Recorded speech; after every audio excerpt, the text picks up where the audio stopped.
আসসালামু আলাইকুম viewers, welcome back to my new blog. আজকের ব্লগে তৈরি করে দেখাবো তালের ভাপা পিঠা বা তালের বিবিখানা পিঠা।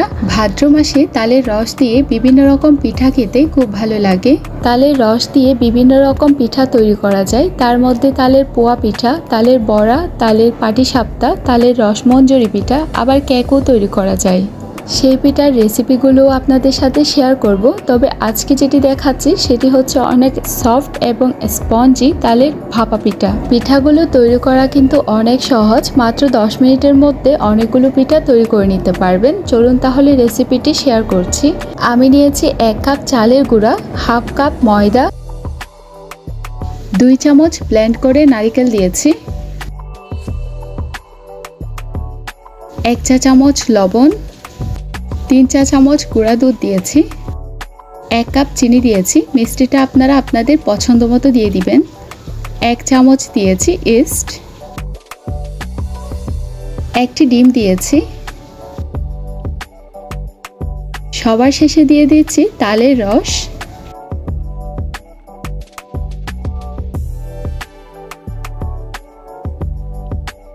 এবার একটি হ্যান্ড উইক্সের সাহায্যে সবগুলোকে মিক্স করে নিব। এই পর্যায়ে ডোটি একটু টাইট মনে হলে দিয়ে দিচ্ছি সামান্য করে দুধ। এখানে আপনারা চাইলে পানিও দিতে পারবেন, তবে পানি না দিয়ে দুধটা দিলে টেস্ট একটু ভালো হয়। এই তো ব্যাটারটি তৈরি করে নিয়েছি। আপনাদের সুবিধার্থে দেখিয়ে দিচ্ছি কনসিস্টেন্সি কীরকম হবে। এই পর্যায়ে ঢাকনা দিয়ে 30 মিনিটের জন্য রেস্টে রেখে দিব।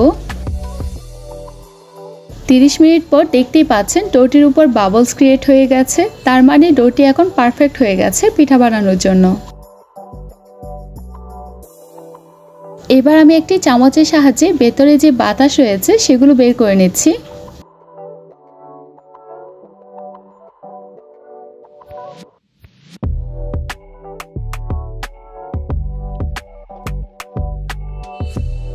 এবার ব্যাটারটি মোল্ডের মধ্যে ঢালতে যেন সুবিধা হয় সেজন্য আমি একটি কাপে নিয়ে নিচ্ছি।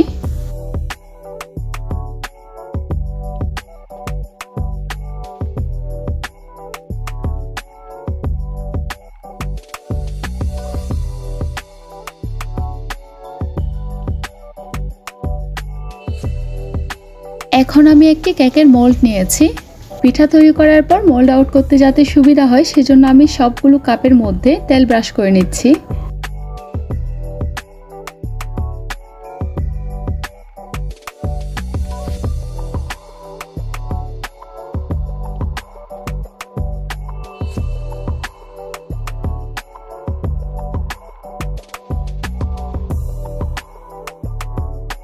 এই পর্যায়ে সবগুলো কাপের মধ্যে ব্যাটারটি ঢেলে দিচ্ছি। পিঠাটি হওয়ার পর অনেকটা ফুলে যাবে, সেজন্য ব্যাটারটি পুরোপুরিভাবে ভরাট করে দিবেন না, কিছুটা অংশ খালি রাখবেন। আপনারা চাইলে এই পিঠাগুলো চায়ের কাপেও তৈরি করে নিতে পারবেন। যে কোনো কিছুতেই খুব সহজে এই পিঠা তৈরি করে নিতে পারবেন। এবার আমি উপর দিয়ে কিছুটা নারকেলের গুঁড়া দিয়ে দিচ্ছি। এটি জাস্ট অপশনাল, সৌন্দর্যের জন্য দিচ্ছি, যেহেতু আমি ব্যাটারটি তৈরি করার সময় ব্যাটারের ভেতরেও নারকেল দিয়েছি।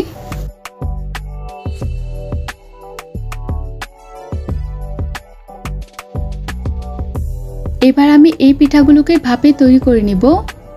সেজন্য একটি বড় কড়াই নিয়ে নিয়েছি, তার মধ্যে একটি স্ট্যান্ড বসিয়ে দিচ্ছি। কিছুটা পানি দিয়ে দিব।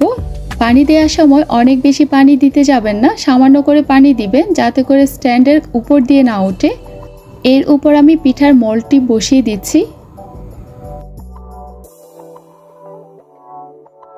তার উপর দিয়ে ঢাকনা দিয়ে দিব। এই পিঠা তৈরি করতে আমার 10 মিনিট সময় লেগেছে, কারো কারো ক্ষেত্রে 2-1 মিনিট এদিক ওদিক হতে পারে। এই পর্যায়ে কিন্তু পিঠাগুলো ফুলে একদম ডাবল হয়ে গেছে।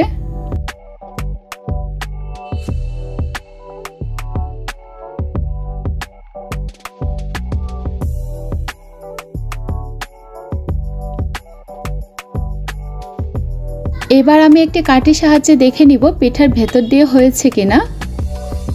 কাঠিটি একদম পরিষ্কার এসেছে, তাহলে বুঝে নেবেন পিঠা হয়ে গেছে। যখনই দেখবেন পিঠার গায়ে একটু লেগে লেগে আসছে তখন আরও কয়েক মিনিটের জন্য ভাপে দিয়ে দিবেন। এবার আমি মোল্ড আউট করব, সেজন্য চারপাশে একটি ছুরির সাহায্যে এভাবে করে ঘুরিয়ে নিচ্ছি। সবগুলো একইভাবে বানিয়ে নিয়েছি। দেখতেই পাচ্ছেন পিঠাগুলো কতটা সফট স্পঞ্জি হয়েছে। আপনাদেরকে ভেতরটাও দেখিয়ে দিচ্ছি। এভাবে পিঠা তৈরি করে খেয়ে দেখবেন, আশা করছি আপনাদের অনেক ভালো লাগবে। এই পিঠা বানাতে কোনো রকম ঝামেলা পোহাতে হয় না, একদম ইজিভাবে এই পিঠা তৈরি করে নিতে পারবেন। তালের ভাপা পিঠা রেসিপি যদি আপনাদের ভালো লেগে থাকে তাহলে অবশ্যই আমার চ্যানেলে সাবস্ক্রাইব করে রাখবেন, ভিডিওতে একটি লাইক করে দিবেন। রেসিপি রিলেটেড কোনো কোয়েশ্চন থাকলে অবশ্যই কমেন্ট বক্সে জানিয়ে দিবেন। আজকের মতো এখানেই বিদায় নিচ্ছি। ভালো থাকবেন, সুস্থ থাকবেন। আল্লাহ হাফেজ।